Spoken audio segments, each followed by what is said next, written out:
Hello and welcome to another episode of Words with Myself. If I was to ask you, what do you think is more difficult to make?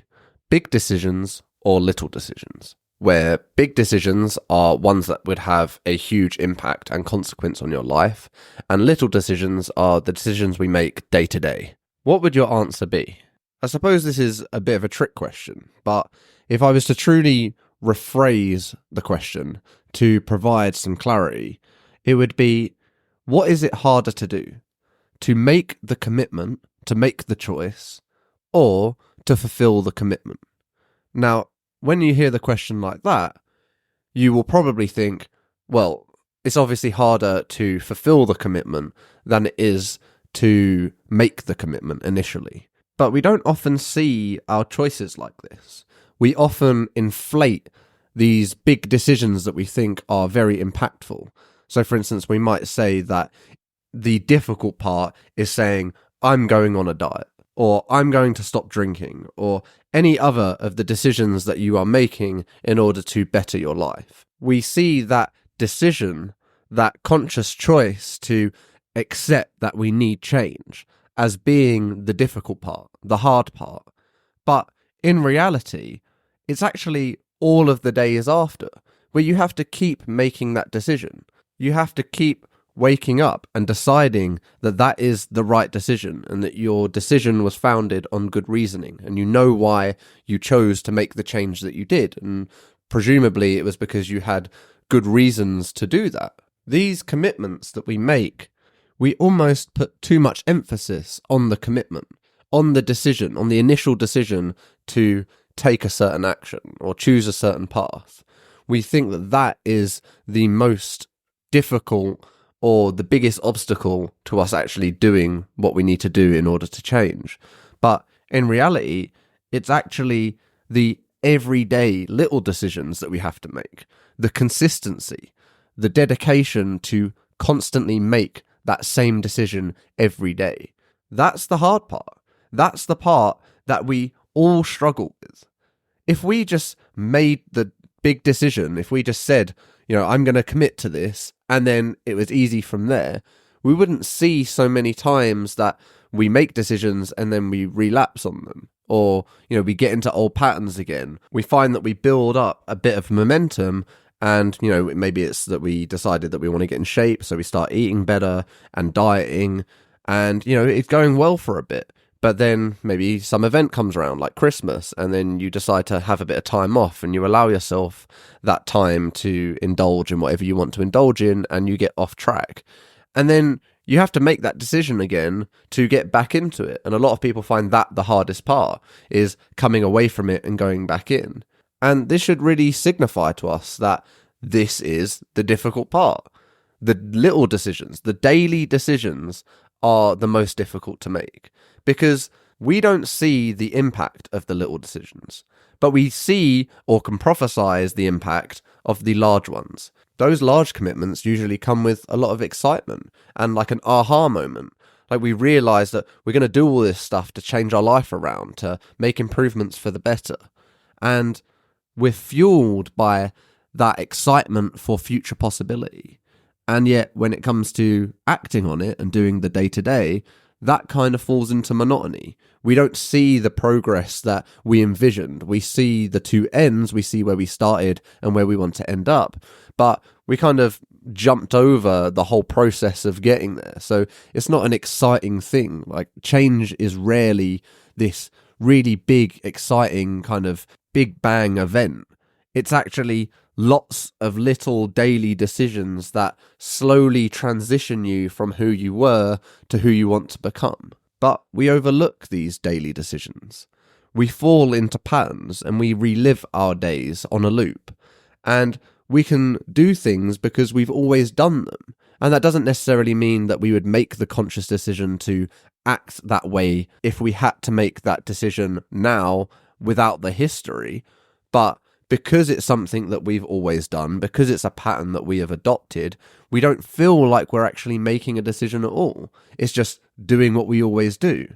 And yet, those little decisions, those habits, those things that we do on a day-to-day basis are actually the things that are going to cause radical change. And if you want to change, it's really those areas you should focus on. You should look at the little decisions that you make every day, even something such as your time. You are investing every minute of your day, and you choose what to invest that in. You invest in sleep for rest, you invest in work for a better quality of life, you invest in recreational activities, supposedly because they make you happy. You're investing every minute of your life, and yet I'm sure it doesn't feel like this. I'm sure you're not consciously feeling like you are spending your minutes like you spend your money, but you are. And if you're not happy or you don't believe that you're making a good investment with your time, then you need to reevaluate the decision that you're making. Every day, you are deciding how you spend your time. You're deciding what food you put in your body. You are deciding what activities to participate in. You're choosing to turn up to your workplace. You are choosing everything around you.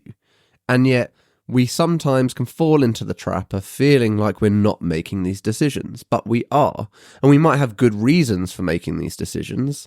It might be because we depend on the income, or it's for our children, or it's because that's what we can afford to do. But they are still decisions. And just because you have good reasoning, even overwhelming reasoning for making those decisions, that doesn't mean that they're not a decision. You could say, well, I have to do that, or I'm going to die. That's not a decision, but you're choosing to live then. And I know that sounds silly, but it is a fact. You are choosing to live. You're choosing to be a good person. You're choosing to be nice. You're choosing to act how you act. You're choosing to show up to the world as you. These are all decisions.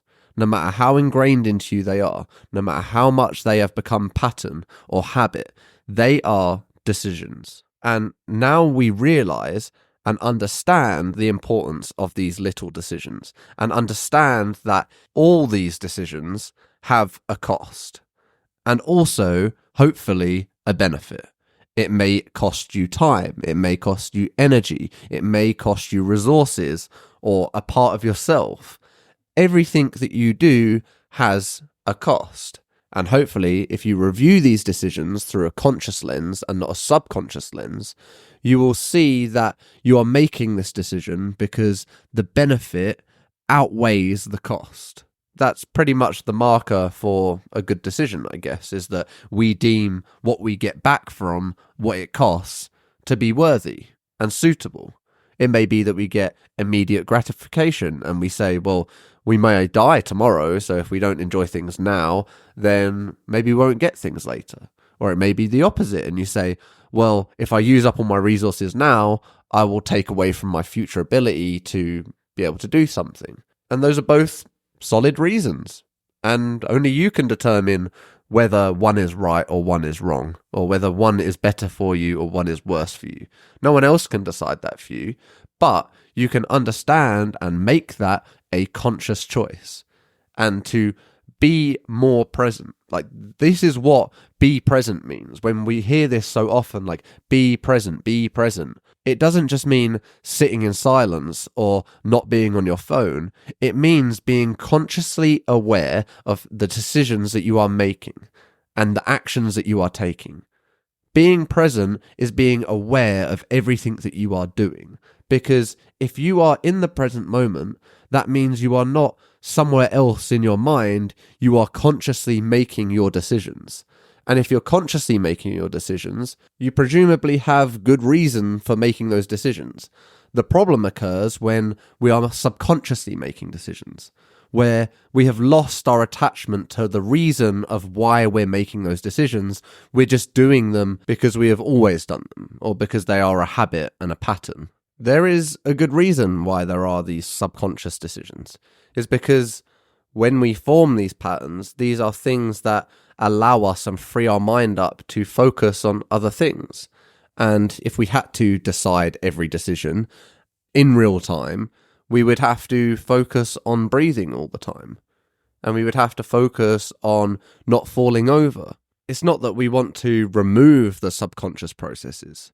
It's not that we want to avoid patterns or habits. It's just that we want to be consciously aware of what our habits are, of what our patterns are. And we want to know that we're making them with good reason. We want to view things through the new lens. Because obviously we've learned, we've improved, we've gone through life, we've gained new experiences, we've gained new information. So the reason we were doing that thing constantly before might not be so appropriate now.